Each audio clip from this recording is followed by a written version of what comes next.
Vanishing Point, a novel by Keith A. Kenel, 58 of 101. Part 58. Stacy was unsure how to proceed. Like Alice in Lewis Carroll's Wonderland, she felt as though she'd slipped into a rabbit hole, which she was tumbling down ever farther and faster. "Damn it, Dotson," she mumbled to herself. "Am I supposed to drink this bottle or not?" "Sorry," Carla said in response. Stacy shook her head quickly 3 times. Nothing. It's just that things keep getting curiouser and curiouser. I guess I'm just a little perplexed that I had no idea that all this was going on. I like to think that I know my students." "Oh, well, you know," Stacy replied with a wry, single eyebrow lift and matching half-smile cheek raise.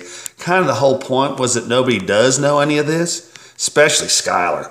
I mean, I've lied to her. I'm ashamed of what I was. Her daddy's for sure a killer and is out there hunting me and probably looking for her." "Is curiouser a word?" "Pardon?"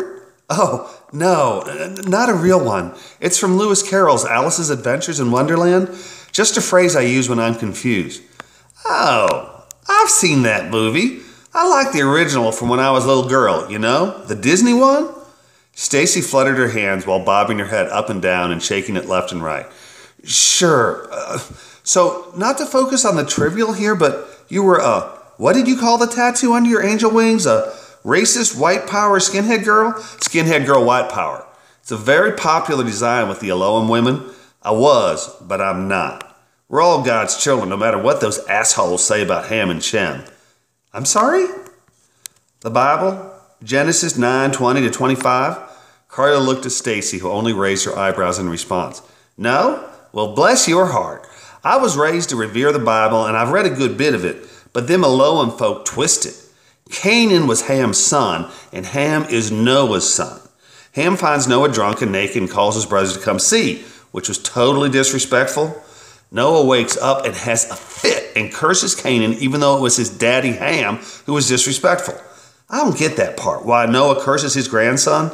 Anyway, Ham's sons were Mizraim, Cush, Put, and Canaan, and all them boys went over to Africa, and in Africa's where the blacks are, right?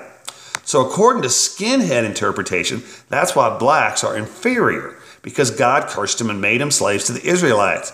So saying a black is equal to a white man is going against God." "It's all bullshit," Carla said, shaking her head. "Oh, I don't mean the Bible's bullshit, just how some folks twist it to justify their evil."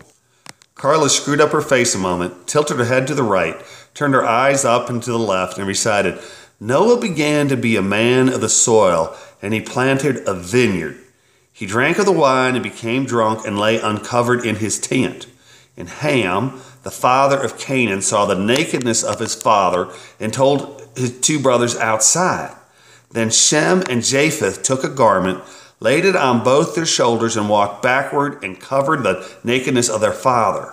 Their faces were turned backward, and they did not see their father's nakedness. When Noah awoke from his wine and knew that his youngest son had done to him, he said, 'Cursed be Canaan, a servant of servants shall he be to his brothers.'" That's one of the things skinheads use to explain why the white man's superior to the black, but it's bullshit.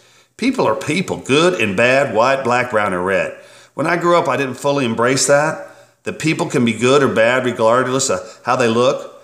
But since I up and left Caleb and his evil doings, I can't tell you how many colors have been good to me, and now I know better. People are people, colored or not. "Yes," Stacy replied hesitantly, unsure of whether to correct Carla's choice of vocabulary. "They are. This is all horrid, but what makes you certain Caleb is a killer?"